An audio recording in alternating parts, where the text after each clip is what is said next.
बिस्मिल्लाहिर्रहमानिर्रहीम अस्सलाम वालेकुम। आपको पता है कि कल रात इसराइल के तैयारे जट्स गए लेबनान पर और उन्होंने रात को जाकर किस तरह बमबारी की। ये मनाजिर आप पहले भी देख चुके हैं, दोबारा आपकी स्क्रीन पर इस वक्त चल रहे हैं। लेकिन हैरान कुन तौर पर इसराइल इस वक्त इंतजार कर रहा था कि इमीडिएटली इसका रिएक्शन आएगा और लिबनान की जानिब से कोई हमला होगा, और वो तैयार बैठे थे। और अजीब सूरत हाल हुई है कि आम रूटीन के अंदर जो रिस्पांस दिया जाता है वो रात के अंधेरे में दिया जाता है, लेकिन लिबनान की जानिब से जो रिस्पांस दिया गया वो रात के अंधेरे में नहीं दिया गया। इसराइल के लोग तैयार थे, उनकी फौज भी तैयार थी, एयर डिफेंस सिस्टम भी इनका पूरी तरह अलर्ट था, और वो शायद ये जानना चाह रहे थे कि हम अपनी पोजीशन संभालें। अब रात पूरी गुजर गई, 12 घंटे गुजर गए, 14 घंटे गुजर गए, लेकिन ना कोई हमला हुआ ना कोई जवाब दिया गया। अचानक से दिन निकलता है और दिन में आप देख सकते हैं 80 के करीब रॉकेट्स मारे गए, और ये बारिश हुई है रॉकेट्स की। और उसमें से आप हैरान होंगे, सबसे ज्यादा जो अजीब सिस्टम है वो ये हुआ है कि जो मिलिट्री टारगेट्स किए गए उनकी कई फौजी अड्डे उड़ा दिए गए हैं। लेकिन जो सबसे ज्यादा इसराइल के लिए परेशान कुन बात है कि इन 80 रॉकेट्स में से सिर्फ इस वक्त 20 के करीब रॉकेट्स इंटरसेप्ट किए गए, जिनको रोका गया, और तकरीबन आप समझ लें 60 के करीब रॉकेट्स जो जाकर मिलिट्री टारगेट्स को उन्होंने हिट किए, जहां पर उन्होंने बेसिस इनकी उड़ा दी और बुरी तरह उनकी तबाही की। खाली बेसिस नहीं उड़ाई, इन्होंने डिफरेंट जगहों पर इनका कम्युनिकेशन सिस्टम उड़ा दिया। वो आप मनाजिर देख रहे हैं कि कैसे उन्होंने रॉकेट्स मारे और डिफरेंट जगहों से जाकर। अब ये जो रॉकेट्स थे वो असल में इसराइल ने क्या सिस्टम किया था, वो ये चाह रहे थे कि हम ये देखें कि रॉकेट्स कहाँ से फायर होंगे रात के टाइम। पूरी सर्विलेंस थी, और असल में उन्होंने मौका दिया कि जब ये रात को हमला करेंगे तो हमें पता चलेगा, हम उन लोकेशंस पर जाएंगे, उसको टारगेट लॉक करेंगे। इन्होंने काम नहीं किया। इन्होंने सुबह हुई सुरंगों से, आपको पता है कि इनके पास जो ट्रक हैं वहां से इन्होंने रॉकेट का सिस्टम एक जगह से दूसरी जगह मूव किया, और वहां से मूव करके एक जगह से जाकर हमला किया, और उसके बाद क्लोज करके दूसरी जगह ले गए। तो इस सारी सूरत हाल में वो अंडरग्राउंड सुरंगों से अंदर रहते हुए वहां से रॉकेट मारते हैं, ऊपर अपना सिस्टम लेकर आते हैं, वहां से मारकर एक जगह से दूसरी जगह से फिर अंदर ही गाड़ी लेकर जाते हैं, फिर मूव करते हैं और चले जाते हैं। अब इसराइल ने पूरी कोशिश की थी जानने की। सम टाइम ऐसा होता है कि आप सैटेलाइट से तस्वीरें लेते हैं, तो असल में इन्होंने ऊपर काम ये किया हुआ है कि घने जंगल हैं और जंगलों के अंदर ये बनाया हुआ, पता भी नहीं चलता। अब वहां से आप जितनी मर्जी कोशिश कर लें, क्योंकि ये जब हमला करते हैं तो वहां पर पूरी तरह आग लग जाती। इस वक्त हालत ये हुई है कि रॉकेट्स की बारिश हुई है इसराइल की मिलिट्री बेसिस पर, और मिलिट्री बेसिस का इनका अच्छा खासा नुकसान हुआ है। जो इन्होंने रात में नुकसान किया है उसके बाद ये असल में जो अब तक की सूरत हाल सामने आ रही है वो ये है कि हिजबुल्लाह ने वैसे इन पर हमला करना, तो जो वो हमला करने जा रहे हैं, ये याद रहे, ये वो हमला नहीं है जो ईरान ने करना है या लिबनान ने करना है। ये वो छोटे छोटे हमले हैं जिसको आप समझते हैं कि 1000 कट्स लगाते हैं आप, छोटे छोटे कट लगाकर आप अगले बंदे का और सिस्टम को तबाही की तरफ लेकर जाते हैं। इसराइल ने कल रात को पूरी कोशिश की थी कि जिस तरह उनके जेट्स गए थे हमला करने के लिए, कि उसके बाद एक जंग का माहौल बन जाए, लेकिन अभी तक जो स्ट्रेटजी समझ आ रही है इसके मुताबिक फिलहाल ईरान और बाकी सारी चीजें ये काम नहीं करने वाले। एक इंटरेस्टिंग सूरत हाल उसमें सामने आई है कि ट्रंप का मानना यह है कि ईरान हमला नहीं करेगा। यानी वो असल में ये समझ रहा है, ट्रंप का ये मानना है कि चूंकि मैं आ रहा हूं इक़्तिदार के अंदर और ईरान को पता है कि मैंने पहले कासिम सुलेमानी को मारा भी है, मेरी पावर क्या है, ताकत क्या है। आपको पता है कि ट्रंप वैसे जंगी छेड़ना नहीं चाहता, लेकिन वो ईरान के बड़ा सख्त मुखालिफ है। वो कह रहा है कि इनको अंदाजा है, तो लिहाजा वो ये काम कोई करना नहीं चाहेंगे, और वो ये नहीं चाह रहे कि जंग आकर ये तबाही की तरफ हो। बावजूद इसके कि ट्रंप ने ये बात कही हुई है कि इसराइल को कि आप इस जंग को बंद करें। अब इस सारी सूरत हाल में उनको पता है कि मामला किस तरफ जा रहे हैं। ट्रंप का इस वक्त सिनेरियो बड़ा डिफरेंट हुआ पड़ा है।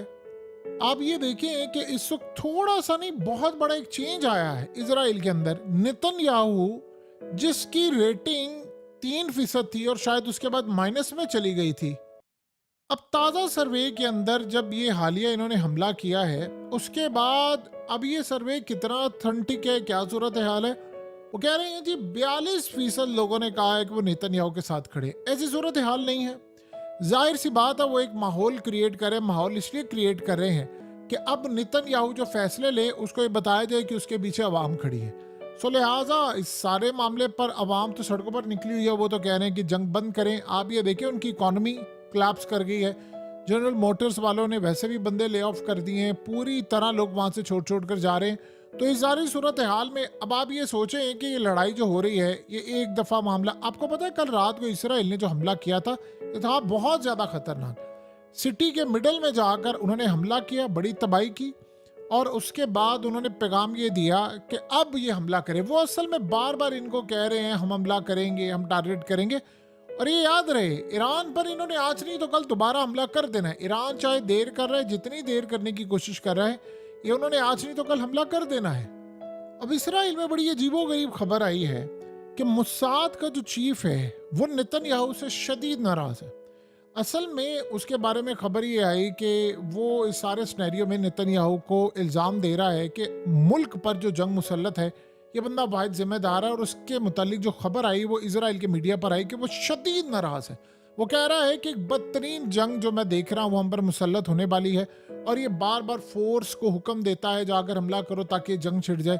इस सूरत हाल में नेतन्याहू की तरफ से कहा गया कि जी ये सब झूठ है, मुजाद का चीफ ऐसी उसने कोई बात नहीं की, मीडिया में गलत आ रहा है, और हम जंग जो है वो सिर्फ अपने लिए लड़ना चाह रहे हैं, यानी जो कहानी उन्हें करे। इससे आप अंदाजा कर लें, आपको एक बात माननी पड़ेगी, इतने हमले हो रहे हैं, इसराइल हमला कर रहा है, इसराइल पर हमला हो रहा है। आज आप देख ले जरा, इसराइल पर जब हमला हुआ तो उन्होंने उसके बाद गजा में हमला करके 20 के मासूम लोगों को मार दिया। तो इस सारे सिनेरियो में वो क्या करें? नेतन्याहू ने इस वक्त इन तमाम तमाशों के बावजूद अपनी ग्रिप कितनी स्ट्रांग की हुई है।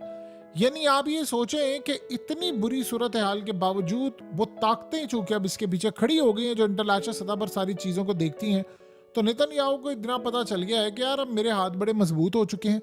आप ये देखिए, वो अमेरिका जा रहा है और उसके बाद उसने यूनाइटेड नेशन के फ्लोर पर खड़े होकर स्पीच करनी है। आप उसकी ताकत का अंदाजा लगा सकते हैं कि इतना कुछ धड़ल्ले के साथ उसने मारा, दुनिया को तबाही की तरफ लेकर गया, सब कुछ तबाह किया। और अब वो कह रहे जी मैं तो तैयार हूं मजीद जंग के लिए।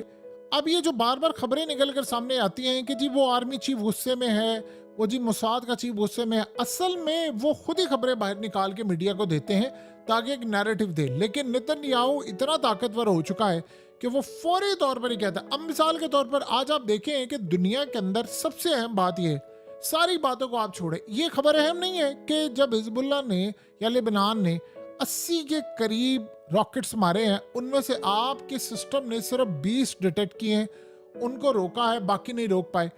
अभी आप ये देखें कि वो जो रॉकेट मारते हैं वो छोटी इंटेंसिटी के होते हैं, यानी वो बड़ी तबाही मचाने वाले नहीं है, फिर भी वो तबाही जितनी कर रहे हो छोटा छोटा अपना काम कर रहे हैं, वो ये करते जा रहे हैं, उनकी स्ट्रेटजी ये है। आप ये सोचें कि जब इस सारी सूरत हाल में बड़े रॉकेट्स, मिसाइल, बैलिस्टिक मिसाइल, और अगर उसके ऊपर न्यूक्लियर वॉरहेड कभी ईरान ने लगाकर मार दिया तो फिर सूरत हाल किस जानिब जाएगी? ये जो इस वक्त सूरत हाल पैदा हो रही है, इस पर कोई बात नहीं कर रहा कि इसराइल का दिफाई निज़ाम कैसे कमज़ोर है। अब यही तो वो वजह है कि आप देखें कि मुजाद का चीफ हो या उनका आर्मी चीफ हो, वो सारे एक ही बात कह रहे हैं कि हमारा जो डिफेंस सिस्टम है वो इस काबिल नहीं है कि हम इतनी बड़ी जंग को बर्दाश्त कर सकें। इसराइल का प्लान कुछ और डिफरेंट है, ऐसा लग रहा है। आप इस चीज़ को बड़ा ख्याल रखें और एक्सपेक्ट करें कि नेतन्याहू जिस लाइन को लेकर चल रहा है वो कोई बड़ा हमला कर सकता है, यानी ये बात न्यूक्लियर तक चली जा सकती है। आप देखें ना, इसराइल के हवाले से आज नेतन्याहू ने पैगाम दिया, उसने कहा मैं आखिरी हद तक जाऊंगा, जो करना पड़ा मुझे वो मैं करूंगा। इससे क्या जाहिर है, जब एक मुल्क का सरबराह ये कह रहा है कि मुझसे जो बन पड़ा वो मैं करूंगा, आखिरी हद तक जाऊंगा, मैं तबाही मचाने के लिए तैयार हूं, तो फिर यहाँ से आपको अंदाजा हो जाना चाहिए कि मामलात किस जानिब जा रहे हैं। यानी एक बिल्कुल बंद गली में दाखिल हो गया। अब इन्होंने कल रात को स्ट्राइक किया था, जब उसके बाद लिबनान ने आज जवाब दिया। ये सोच रहे थे कि शायद वो बहुत बड़ा कोई हमला करेंगे जिसके बाद वो मजीद हमले तबाही करेंगे, यानी वो शुरू हो जाएंगे। उन्होंने ऐसा कुछ नहीं किया। अब ऐसा लग रहा है कि नेक्स्ट जो हमला होने वाला है वो गालिबन ईरान पर होने वाला है।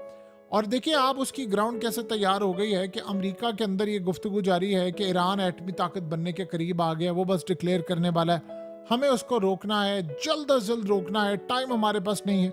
इन्होंने कल लिबनान पर किया। असल में इसराइल ने जब ये चीज़ देखी है कि यार ये मामला ज़्यादा देर चल नहीं रही है, तो हम हमला करेंगे तो जंग की तरफ जाएंगे, वो ये सोच रहे हैं कि जितना टाइम ईरान को मिलता जा रहा है, जाहिर सी बात है ईरान एटमी ताकत बनने के करीब जा रहा है, तो हम तो इंतज़ार कर रहे थे। आप सोचिए 31 जुलाई का वो इंतज़ार करते करते आज कितना टाइम हो गया है कि जी अब ये काम होगा, वो होगा, वो कब से इंतज़ार करें। इन्होंने अभी तक हमला नहीं किया।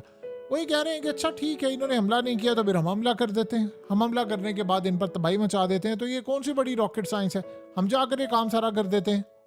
अल्टीमेटली आपको एक बात नजर आएगी कि इसराइल ज्यादा देर ये चीज रुकेगा नहीं, वो जाकर ईरान पर दोबारा कोई हमला कर देगा, और इस दफा जो वो हमला करेगा वो काफी हद तक नुकसान पहुंचाने वाला होगा। सिर्फ अभी तक उसको लिबनान के बारे में तो उसको अंदाजा है, लेकिन ईरान के बारे में ये अंदाजा नहीं है कि अगर मैं हमला करने गया और अगर वहां के S-400 ने मेरे जहाज और चीजें तबाह कर दी तो फिर मेरा कितना नुकसान होगा, और ये ना हो कि मेरे जहाज के टुकड़े हों, इनके हाथ लग जाए। ये भी काफी सारे कंसर्न्स हैं जो अभी तक इसराइल को हैं, लेकिन वो ताकत भी जानना चाह रहे हैं इनकी, और उनको ये भी पता है कि जितना लेट होता जा रहा है उतना ईरान ताकत पकड़ता जा रहा है।